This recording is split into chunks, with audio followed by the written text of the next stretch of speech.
Hey guys, welcome to AHAM. So in this video, we are going to look at India's Arctic policy. நேற்று தான் ரிலீஸே பண்ணியிருக்காங்க. So that is a very recent issue and a very interesting issue. So here we will look at what India's Arctic policy is focused on. But அதுக்கு முன்னாடி we'll see why does India need an Arctic policy? இத்தனை வருஷம் what has been our stand in the Arctic? Suddenly ஏன் Arctic இவ்வளோ பேசுறாங்க? Why is so important that our central government has to come out with a big policy? So all these aspects we'll be covering in this video. So ஏன் நியூஸ்ல வந்திருக்கு அப்படின்னு பார்த்தோம்னா, as we told, India has unveiled the policy. இதுக்கு முன்னாடியே ஜனவரியில draft release பண்ணியிருந்தாங்க. Now the draft has been formalized and a complete policy has been released. So this is a clipping of the news article. So why is this so-called Arctic region? So நிறைய பேர் நினைக்கலாம், எங்கேயோ இருக்கிற ஒரு cold desert which cannot even support life for a long period of time. Arcticல பார்த்தீங்கன்னா அந்த சம்மர்ல மட்டும் தான் will have some plant life and all. Yes, it does support some animal life. Usually animals வந்து the winter time எல்லாம் usually they go into hibernation or they migrate from those regions.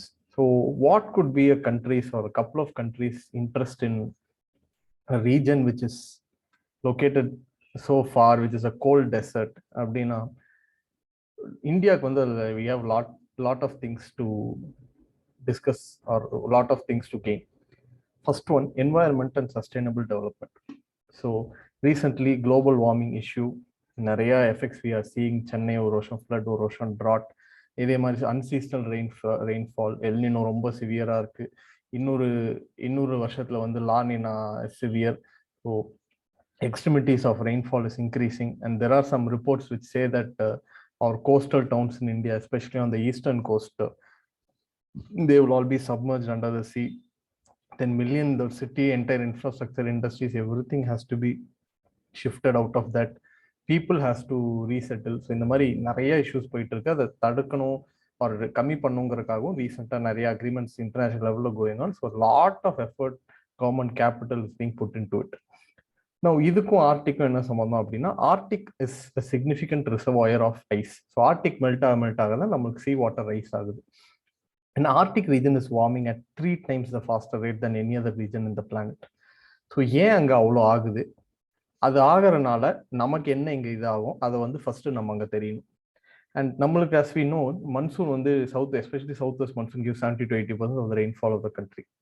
Now research has proved that there is a link between the Arctic region and the monsoon that comes here. So what are the changes that can be expected as the Arctic continues to warm? And what is the exact relation between Arctic Ocean and the links or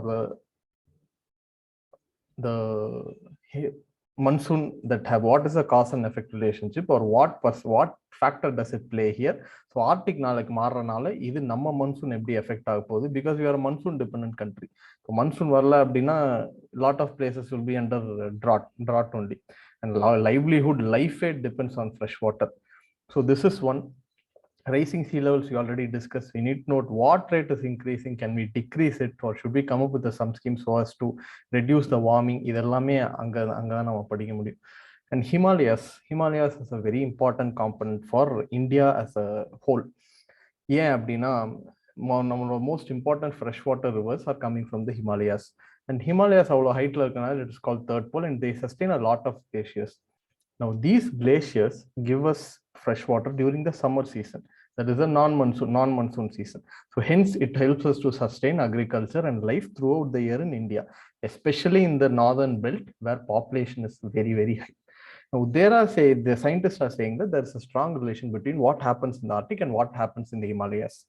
So இது ரெண்டுக்கான relation என்ன, இங்க நடந்தா இது எங்க, how is it affecting here? Once we understand it, then we can take up some mechanisms so to prevent the glacier melting or slow down the glacier melting, or what mitigation measures என்ன பண்ணுமோ அதெல்லாம் பண்ணலாம்.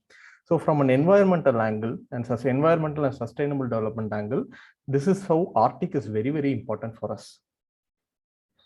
Next is economic resource. So as we discussed, முதல்ல வந்து ஒரு what picture we have in mind, it's a cold desert. However, Arctic region has very very good mineral resource, including rare earth mineral resource in the batteries, electric vehicles, cell phones, semiconductors. Idhil vandu we are the rare earth metals அப்படிங்கிறது it has become a buzzword today. எல்லாத்துக்குமே news பேப்பர்ல ரெகுலரா வர ஒரு வார்த்தை. அதெல்லாம் வந்து Arctic ரீஜன்ல இருக்கு. Plus so many other things, diamonds, zinc, lead, gold, etc. And recently, last 10-15 days, oil, importance of oil we are looking. Why is oil prices going up on one side? India should get its oil from Russia or not from Russia. Nariya commentaries, nariya support, nariya international politics is going on. So oil is very, very important for us. Arctic region has around 30% of the world's undiscovered gas and 13% of world undiscovered oil.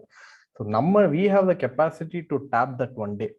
நம்ம யார்கிட்டயுமே கேட்க வேண்டாம். Can go launch our ship, we can have a continuous production mechanism. Our energy will be literally secure. At least a part of our energy needs will be literally secured. So in the global ups and downs, geopolitical rivalries, India can secure itself a substantial chunk. India can secure itself from all these. So economically, it is again very rich. Next, shipping lanes, geopolitics, and other strategic necessities. Now, in the right side of the map, we can see a shipping route, or which is in blue line.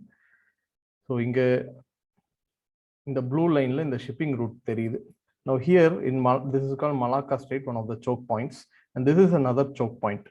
So nalike, let us say some countries here, we want to choke down their oil, or war position or something, or position or what countries here in this area can do is they can use their deploy to cut off this point and this point, which will result them in not getting enough oil. Hence, naturally, war will stop. Recently, Russia or a convoy வந்து அப்படியே நின்னுட்டு இருந்தது outside one prominent cities of Ukraine because அவங்களுக்கு வந்து logistics பத்தல.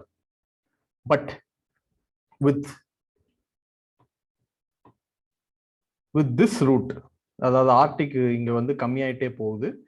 Arctic இங்க கம்மியாயிட்டே இந்த sea ice எல்லாம் மெல்ட் ஆகிறதுனால this route is emerging as an alternative. Now, Russia wants to tomorrow trade with these Eastern European countries. They want to trade with America. In the route. China wants to do the same. They can again also use this route. So with this, China can avoid this Malacca dilemma and this vulnerabilities that are present here. So this in the route tap பண்றது, who will control this route?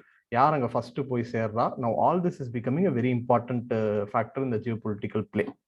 No, Russia, China, okay, in expectation of that, what they have done is they have told BRE, the third route in Belt and Road Initiative. So this is very எங்களோட third route, we are going to develop that, and we are a near Arctic state அப்படின்னு புதுசா ஒன்று declare பண்ணியிருக்கான். அதுக்கு US என்ன சொல்லியிருக்கு, there are only Arctic and non-Arctic states அப்படின்னு சொல்லியிருக்கு. ஸோ அங்கே ஒரு tensions are going on.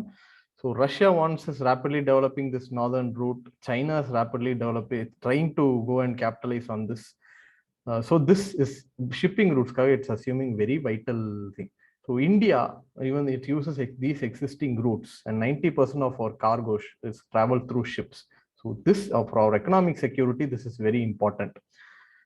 So we have established why this is important and what are the other players doing in this region.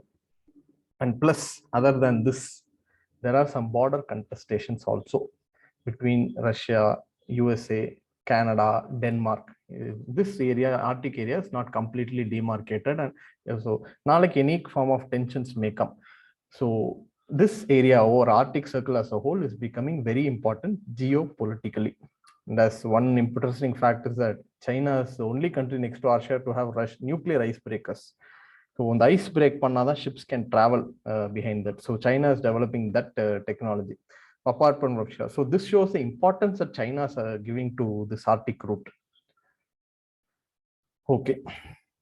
Next, இப்போ India என்ன பண்ணிருக்கு இதுல அப்படின்னு பார்த்தோம்னா, what has been our policy? Now our policy has been not only எங்களுக்கு environment மட்டும் பார்த்தா போதும், இல்ல shipping மட்டும் பார்த்தா போதும், இல்ல economic மட்டும் பார்த்தா போதும். It is not like that.